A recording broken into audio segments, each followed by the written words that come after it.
So good morning to everyone. Today we will discuss another method, say as Michaelis method, to find out the slope and deflection of various beams subjected to various types of the loads and combination of loads. Michaelis method.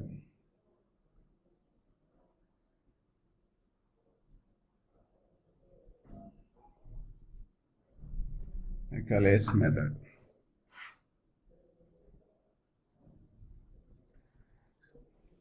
In previous lectures, we discussed how to find out the slope and deflection of various beams subjected to various types of loads by using the double integration method.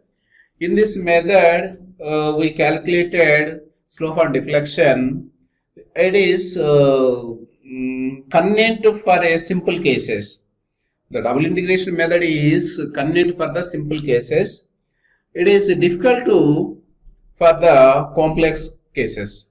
The Michaelis method is very useful and convenient for calculating the slope and deflection of various types of the beams under so many loads like more than 1 point load and uniformly distributed load with varying loads or combination of it by formulating one single bending moment equation. That is only the advantage.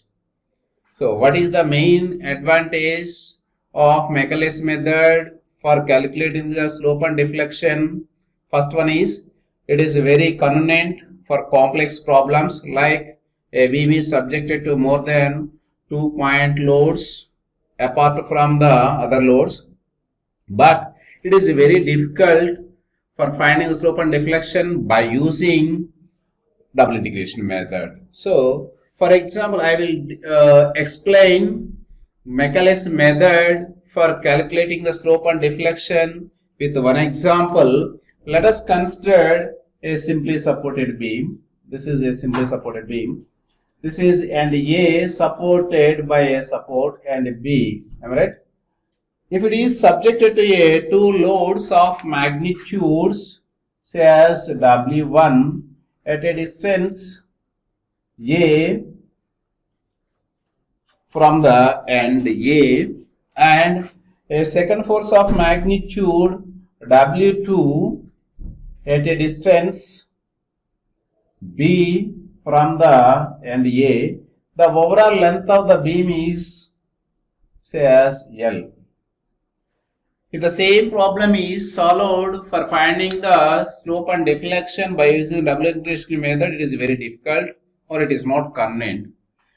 The slope and deflection of a simply supported beam subjected to two loads of W1 and W2 at a distance A and B from the end A is very simple by using the Michaelis method by formulating the single bending moment equation. So let us consider at any section between A and C. So between A and C. So this is the point A, this is point, for example, C. This is, let us assume D. So for that, simply consider the same simply supported beam. This is RA. Let us assume this is RB. Definitely you can find out the reaction force at A and B by applying the condition of equilibrium. Now I would like to consider the portion AC only. Portion AC. So this is the C of W. Am I right? Then simply consider section XX. This is the section XX. At a distance small x from the and A. What about the bending moment equation? Simply the bending moment equation is mx is equal RA into x. Say equation number 1. Similarly, I would like to consider the portion CD or at any section between C and D. C and D. I think that this expression for bending moment good for all the x values between x is equal to 0 and x is equal to A. This is one important condition. The second one is, let us see the second between at any section between any section between C and D. C and D. Again, let us consider the same simply supported beam. Am I right? This is RA. This is R beam. Am I right? This is a force of magnitude W1 at a distance. Small a. This is the C, and a second force of magnitude W at a distance B from the end A. Now, I would like to consider the section between CD. This is the section XX. So I think that this is the distance small x from the end A to the section XX. Now I would like to formulate the bending moment equation for this. Very simple. Mx is equal to, we know the definite perpendicular distance from the RA to the section XX is x. I think that it produces the sagging moment. Now, what about the moment produced by the W1 about section XX? That produces the hogging moment, so we should take negative. What about that value? The definite perpendicular distance between the section XX and W1 is simply, that is W1 into x minus a. I think that this is expression holds for all the values of x between A and B. This is hold for x between x is equal to A2 and x is equal to B. Now, the third case, at any section between DB, at any section between DB. Now, draw the simply supported beam. This is RA, this is RB, a load of W1 at a distance from the section from the end A, and a second force of magnitude W at a distance. So this is A, this is B, it is the point C, this is the point D. Now I would like to consider the portion or the at any point between the DB, at any section between. Now the definite perpendicular distance from the A to the section XX is x. Then write the bending moment equation. I think that mx is equal to RA into x, it produces the sagging moment, minus W1 into x minus a. Next, minus W2 into x minus b. This expression holds for x value, this is equation number 3, between x is equal to, very simple, x is equal to b and x is equal to L. So, this is the formulation of the bending moment equation at any section, like considered at any section between AC, at any section between CD, at any section between DB. This equation is hold for good the x value from between B, x is equal to B and x is equal to L. In generally, at any section the bending moment equation is given by, as we know that, so EI into d square y by dx square is equal to mx. So as per the Macaulay's process or the method, so the bending moment equation EI, deflection equation EI into d square y by dx square is equal to dx square is equal. What about the equation for entire beam, that is RA into X minus W1 into X minus A minus W2 into X minus B. So for the calculation of slope and bending moment equation, this is separated by a dotted line. I think that, so it is separated by a dotted line. The first part is separated by a dotted line, and this is also separated by the another dotted line. This is the general equation, say as equation number 4. So suppose if you want to calculate the slope and deflection at any section of a simply supported beam subjected to a 2 or more point loads as shown in figure, formulated as shown in given by the equation number 4. So this is very important one. For values of x between x and 0, x and a, only the first term is considered. Above expression should be considered. First term of the above expression. Simply, suppose for values of x between x is equal to 0 and a,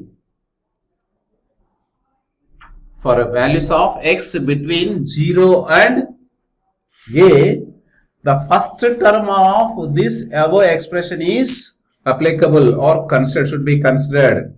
For x is equal, for the values of x is equal to a and b, for example, for values of x is equal to, for values of x is equal to 0 and x is equal to a, simply consider the first term of the above expression, that means ei into d square y by dx square is equal to RA into x. Then for values of x, for values of x is equal to a and x is equal to b, then let us consider first two terms of the above expression. For values of x is equal to a and x is equal to b, x is equal to a and x is equal to b. So the first two terms of the above equation should be applicable or should be considered. D square y by dx square is equal to RAX. So minus W1 into x minus a. Suppose for values of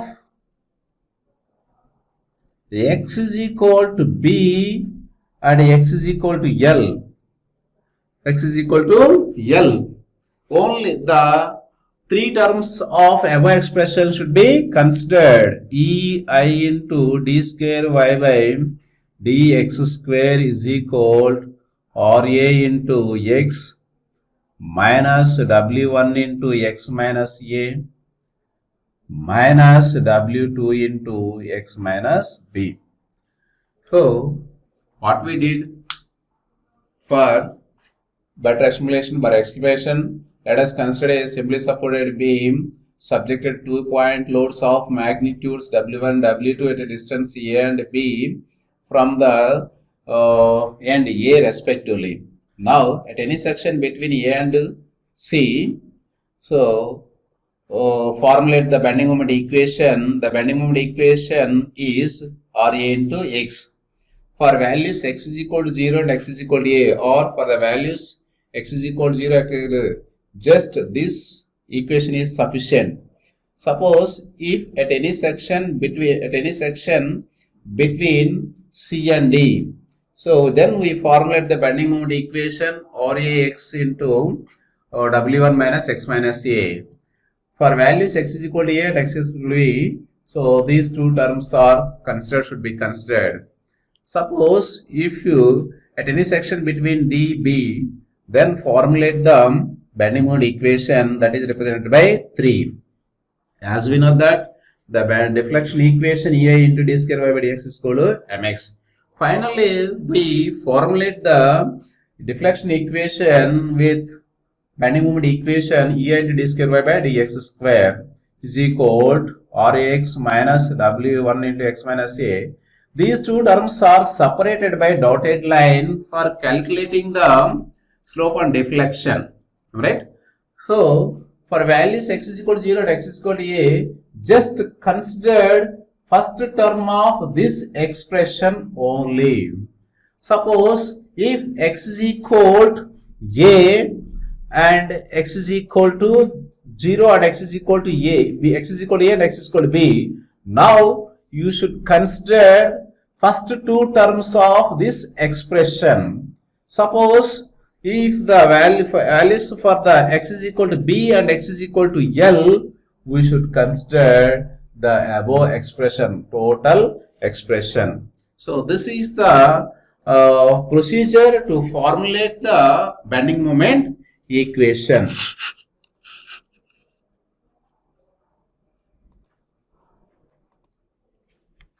See, we formulated the bending moment deflection equation as per the Michaelis method.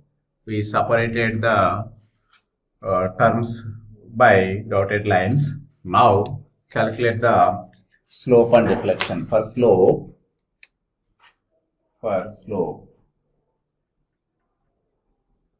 simply integrate the equation number 4.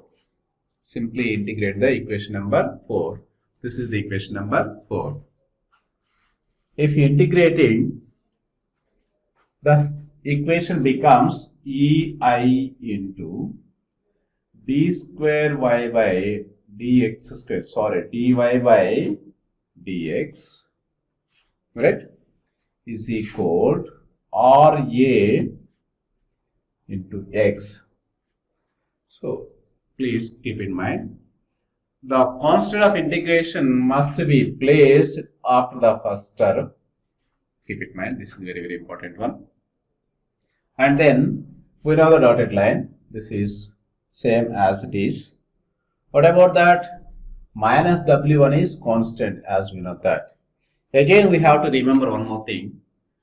We know the term x minus a. If it is integrated, if the independent values or individual values integrated, that is laborious, need not to integrate the individual values like x and a. Simply, this term is taken as one single term, that is x minus a should be considered as a single term. It means that becomes x minus a whole square by 2. Don't integrate the individual terms in this one. That is very, very important point. Don't integrate the x minus a individual terms. Simply, so x minus a should be considered as a single term. So then, if it is a single term, its integration becomes x minus a whole square by 2. Similarly, again we have to put the same dotted lines. So next, what about that? Again, the same procedure will be adopted for this term also. That is, again, minus W2 is constant. What we have to do? Simply, we have to integrate the x minus b considered as a single term. That is, x minus b whole square by 2. Say, for example, equation number 5. Then similarly, for it is very important point to note that following 2 points. What we have, the constant of integration C1 should be written after the first term, that is over. Am I right? About the expression, the equation x minus a, the quantity x minus a and x minus b should be integrated as x minus a whole square by 2 and x minus b whole square by 2. Don't integrate the x minus a quantity as individual terms. That is the second important point. Now, the constant C1 is valid for all the x values. The C1 is valid for all the x values. That is the second one. So this can be rewritten for our convenience only. Ei into dy by dx is equal Ra into x plus C1. Again, this is the dotted line separated by W1 into W1 by 2 into x minus a whole square by 2. Again, separated by the dotted lines. Now W2 into x, W by 2 into x minus b whole square. So this is represented as 5a. Keep it in mind. What we have to do for getting the deflection? For deflection,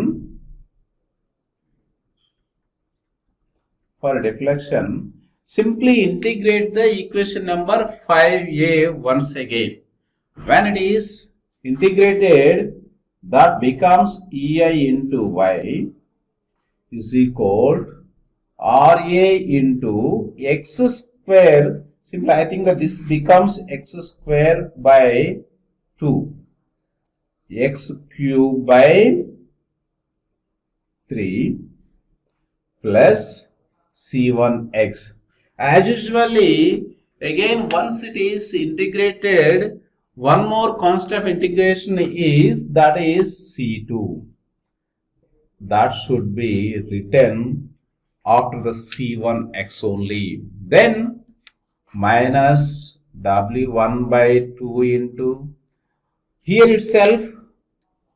So this is here itself we have to integrate the x minus a quantity as a single term.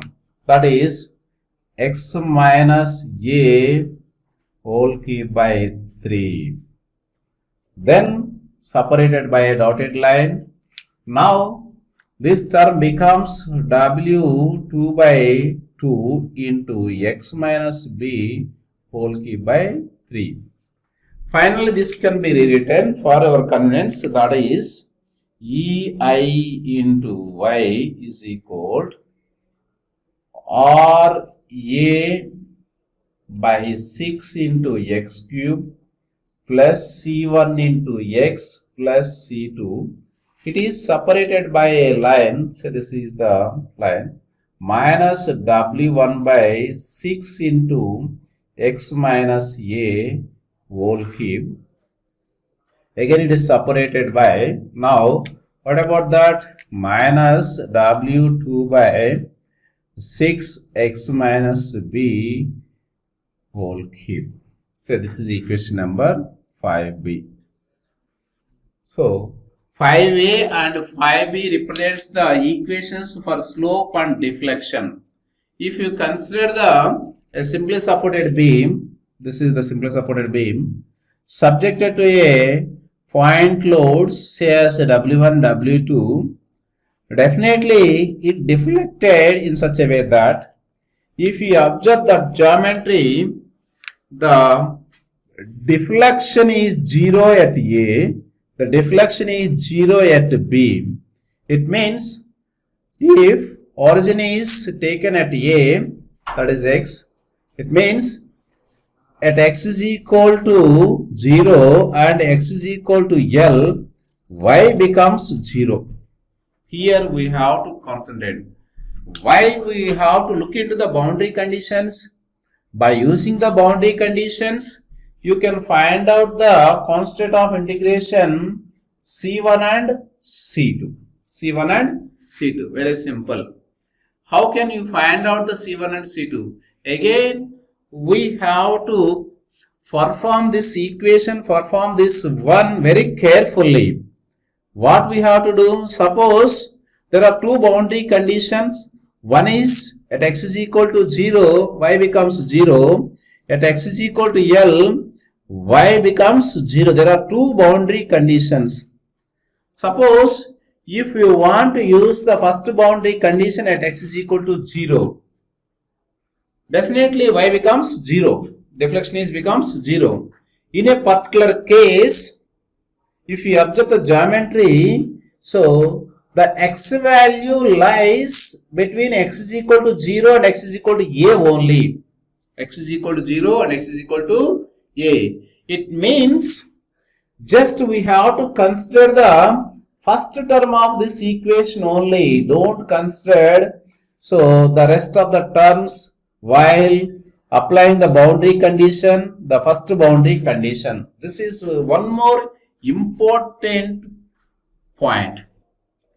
Suppose if you want to find out the constant of integration C1 and C2, we must use the boundary conditions. Here there are two boundary conditions. One is deflection at A as well as B 0. It means at x is equal to 0, y is equal to 0. At x is equal to B, that is x is equal to L, y is equal to 0.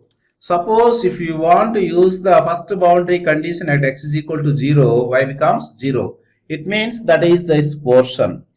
It means just any section between this one. If you formulate that one, so this equation represents x is equal to 0, x is equal to A. We should consider the first term only. This is very, very important point. Don't forget it. Otherwise, you may get in another way. Suppose if x is equal to 0, if you forget it, if you neglect it, if x is equal to 0, definitely this term becomes negative. If x is equal to 0, this term is also negative, simply neglecting it. Otherwise, if you put forget by 100 means, if you put x is equal to 0, if you consider the rest of the two terms instead of a first term only, if you put x is equal to 0, this term becomes 0, this term is also becomes negative, simply neglecting it. So, better to remember, so correlate with the boundary conditions with the equation. At x is equal to just C1 and C2 are calculated, obtained, C1 and C2 are obtained by using boundary conditions x is equal to 0, y is equal to 0. In a particular case, just you should consider equation up to first dotted line only. Up to first dotted line only. So, need not to consider this portion. If you substitute x is equal to 0 and y is equal to 0 in this equation, am I right? So, this becomes EI into 0. RA by 6 into 0 whole cube plus C1 into 0 plus C2. From this equation, C2 is equal to 0. This is the one important parameter. Keep it in mind. Then you have to find out the C1 value also. How can you get? By using the second boundary condition. Now, in a particular case, so x value varies from 0 to L. It means all the terms are applicable. Simply consider the entire equation by substituting x is equal to L in this equation. That becomes at x is equal to L, EI into 0 is equal to RA by 6 L cube plus C1 into L. So automatically it becomes 0. Then again minus W1 by 6 into L minus A. Again whole cube minus W2 by 6 into L minus B whole cube. I think that all the values are known except C1. From this equation you can find out the RA value is known. So L is some numerical value say as 10. W1 and W2 is also known. A and B is also known. From this equation simply you can find out the C1 value. Then substitute C1 and C2 value in equation 5A and 5B. Finally we will get the slope and deflection equations. You can find out the slope and deflection of a simply supported beam subjected to a 2-point loads of magnitude W1 and W2 at a distance A and B from the A by using the Michaelis method in simplest way. It is very complicated by using the double integration method for calculating the C1 and C2 itself also.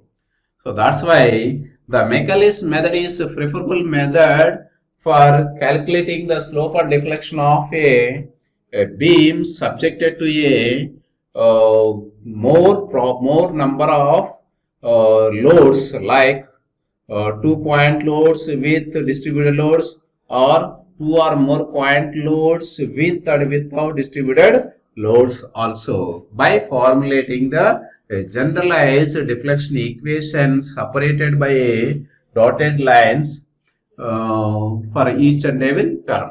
Today we discussed the Michaelis method for calculating the slope and deflection of a beam subjected to a number of loads, more number of loads, that may be a point load or the distributed loads, or combination of point and distributed loads. Here initially we considered a simply supported beam subjected to a 2-point loads W1, W2, am I right, at a distance A and B of a span over length L, am I right? Then calculate the reaction forces by using the condition of equilibriums. Now consider each and every portion for formulating the bending moment equation. Finally, we formulate the bending moment equation represented by the equation number 4. It is separated by a dotted lines. This is the specialty of the Michaelis method. So it is separated by dotted lines. Then for getting the slope and deflection, integrating the equation number 4. So once you obtain the deflection slope equation represented by equation number 5, if once again it is differentiated, integrated, so we will get the equation for the deflection. Here there are two unknown values, one is C1, second one is the C2. The constant of integration is find out, that is obtained by using the boundary conditions. Here while using the boundary conditions, you should take care of values. If you want to use a particular boundary condition, so you should consider a particular term or up to a particular term. That is very, very important one. Up to a particular term. In a particular case, I would like to use a first boundary condition at end A, the x value becomes 0. It means you should consider the first term of this equation only, right? Then I would like to use the secondary boundary condition, that is x is equal to L, which is at B. Here itself the deflection is 0. In a particular case, you should consider all the terms in these equations. Then with the simple way you can find out the constant of integration C1 and C2. Then you can find out the slope and deflection of any particular one by using this way.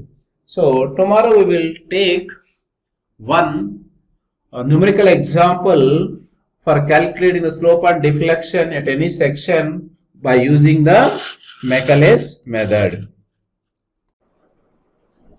So good morning to everyone. Let us discuss one problem by using the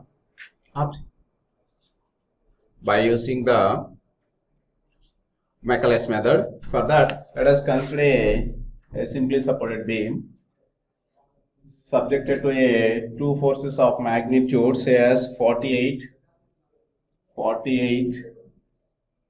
kilonewtons at a distance 1 meter from the end A, 1 meter from the end A, and a second force of magnitude 40 kilonewtons at a distance 3 meters from the end A. The overall length of the beam is as 6 meters. This is given one. What we have to find out? We have to find out the slope and deflection and the loads 48 and 40 kilonewtons, and maximum deflection at what distance the maximum deflection. Here Young's modulus E is given, which is equal to 2 into 10 to the power 5 Newton per mm square, that is given, and the moment of inertia of cross section I is also given about its central axis, that is 85 into 10 to the power 6 mm power 4. Just we have to calculate the deflection under each load, means deflection Y under each load means at a distance x is equal to 1 and x is equal to 3. Initially we have to find out the reaction forces at A and B. So calculate the calculation of RA and RB. By using the condition of equilibriums, you can find out the RA and RB. So here RA is equal to 60, RA is equal to 60 and RB is equal to 28. It was calculated. It's very simple. Simply by applying the condition of equilibrium, you can find out the reaction forces at A and B, which is equal to 60 and 28 kilonewtons. Now, so bending moment equation for the beam, bending moment equation for the beam, bending moment equation for the beam. What about the bending moment equation for the beam?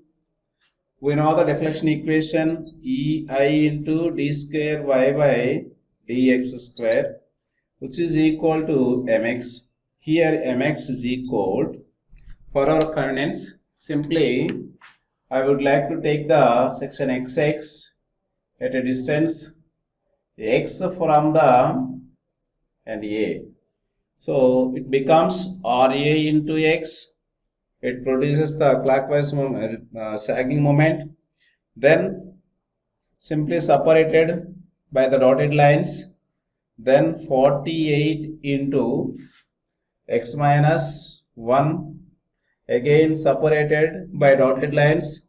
Again minus 40 into x minus 3. This is the deflection equation. Say equation number 1. Moment equation. Simply equating equation number 1 with 2, finally EI into d square y by dx square is equal to RA into x. Here RA is also known, which is equal to whatever that value, RA is equal to 60 into x separated by dotted lines. Again minus 48 into x minus 1. Then minus 40 into x minus 3, say equation number 3. Now for slope, what about the slope? Now say that is the third one. For slope, what we have to do? We have to integrate the equation number 3. When it is integrated, it becomes EI into dy by dx is equal to 60 into x square by 2, simply separated by the dotted line. Again minus 40 into x minus 1 whole square by 2. Again, so immediately we have to take constant of integration here itself, that is plus C1. It is very important one. Then next one is the, for this is 48. Next one is minus 40 into x minus 3 whole square by 3. After simplifying it, it would be, that becomes EI into dy by dx is equal to EI into dy by dx is equal to 30x square plus C1. It is separated by the dotted line minus, this is simply, that is what about the 48 would becomes, that is equal to 48 by 2 for slope, that is 24 minus 24 into x minus 1 whole square, that is separated by the dotted line, minus 20 into x minus 3. So this is 2x minus 3 whole square. This is equation number, say as 4. Then for fourth one is for deflection. For deflection, what we have to do? We have to integrate the equation number 4 again. It becomes ei into y is equal 30 into x cube by 3 plus c1 into x plus c2 plus c2, then separated by the dotted line, that is 24 into x minus 1 whole cube by 3, again separated by the dotted line, 20 into x minus 3 whole cube by 3. It is equation number 5. Here we have to find out the bound C1 and C2. For that, boundary conditions. Boundary conditions. So what about the boundary conditions? Very simple. The boundary conditions are at x is equal to 0, y is equal to 0. Say this is boundary condition 1. Again, at x is equal to 6, y is equal to 0. Say this is the second boundary condition. So we always take care of substituting the x value, y value and taking the part of the equation. I think that if you want to substitute the first boundary condition, you must consider the first part of this equation number 5, or just we have to consider the quantity left to the section only. Keep it in mind. So simply, if you apply the first boundary condition, ei into 0 is equal to 10 into 0 cube plus c1 into 0 plus c2. From this equation, very simple, c2 is equal to 0. Then when you apply the second boundary condition, so what about that? Then you have to consider entire equation, that is ei into 0 is equal 10 into 6 cube plus c1 into 6 plus 0. So then separated by the dotted line, simply minus 24 into 6 minus 1 whole cube by 3, again minus, right, 20 into 6 minus 3 whole cube by 3. Finally, from this equation, we can find out the C2 value or C1 value also. Here, what we have to do, and considering what we were substituting all the values in this equation, finally, the C1 value becomes, C1 is equal to, what about the C1? That becomes minus 163.33. After computing this one, we get the C1 value, which is equal to, C1 is equal to minus 163.3. Now find out the deflection under loads. Now find out the deflection, that is the sixth step. What about the sixth step? This is the sixth step. Find the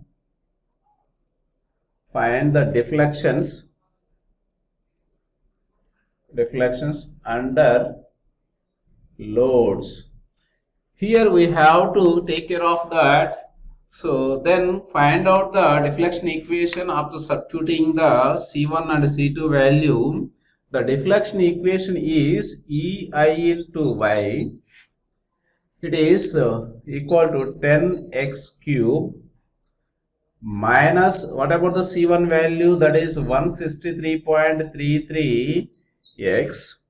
The C2 value is 0. Simply then what about that, separated by a dotted line with what about the next value, minus 24 into x minus 1 whole cube by 3, again separated it, minus 20 into x minus 3 whole cube by 3. This is the deflection equation after substituting the C1 and C2. Then first one is deflection under load 48, deflection under first load, deflection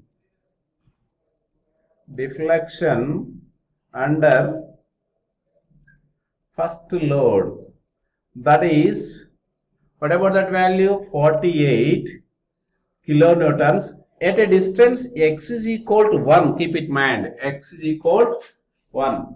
So this portion is very, very important one. Simply, if you substitute x is equal to 1 equation with considering the first quantity up to the first term only, this is very, very important parameter. Why? So I think that the deflection is produced by this force, so we must consider the distance at a distance x is equal to 1 only. So I would like to repeat once again. If you want to calculate the deflection under the first load, right, it means at x is equal to 0, we have to take or consider the first term of this equation only. This is very, very important parameter.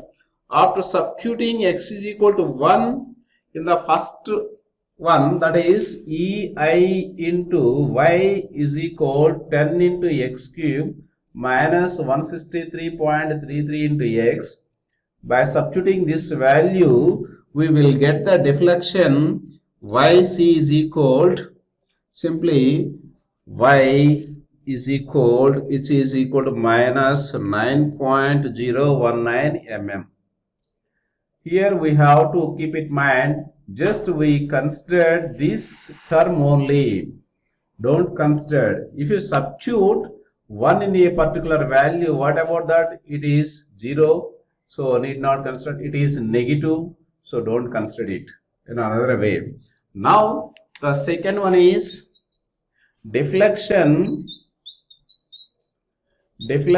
under second force, that is 40. It means x is equal to, very simple, x is equal to 3. So here we have to consider the equation up to second dotted line only. It means, so that is the second load, that is the deflection under this only. So whenever it is substituted, the final value becomes, that is the deflection at D is minus 16.7 mm. Then you can find out the maximum deflection. Simply the maximum deflection occurs at the slope is 0. It means, that is, this is the deflected curve, this is the slope. Definitely, let us assume this is x. Just you have to find out the x value. You have to find out the x value by substituting the dy by dx is equal to 0. So means the deflection is maximum at the slope is 0. If you want to calculate the maximum deflection, initially we have to find out at which position the maximum deflection occurred. Simply, so at maximum deflection the slope is 0. It means by substituting dy by dx is equal to 0 in this equation, you will get the, already we know C1 and C2 value, you will get the x value. So by solving this equation, by substituting dy by dx is equal to 0, you will get the x value. then substitute the x value in deflection equation. So this is the deflection equation. After substituting the C1 and C2 value, you can find out the maximum deflection at which distance it is occurred. Today we solved one problem by using the Macaulay's method. For that, let us consider a simply supported beam subjected to two forces of magnitudes 40 and 40 at a distance 1 and 3 meters from the left end. Initially, we have to calculate the reaction forces at A and B by using the equilibrium equation. Then formulate the bending moment equation for entire length. Then go for the slope. For that slope, we have to integrating once. As we discussed, don't integrate the individual terms in quantity x minus 1 as well as x minus 3. Then for the deflection, integrate once again the equation number 4. Here we have the equation for the deflection in terms of the C1 and C2. These are the constant of integration.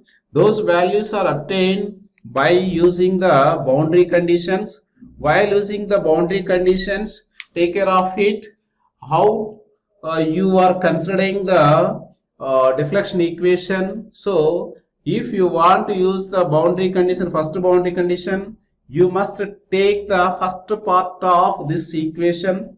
Then if you want to use the second boundary condition, you have to consider the entire equation. By using these values, you can find out the C1 and C2, substitute C1 and C2 again in this equation 5. Then you find out the deflection under the load 48 and 40 means at a distance x is equal to 1 and x is equal to 3. While substituting x and is equal to 1 and 2, simply consider it. So tomorrow we will discuss some more problems. Thank you.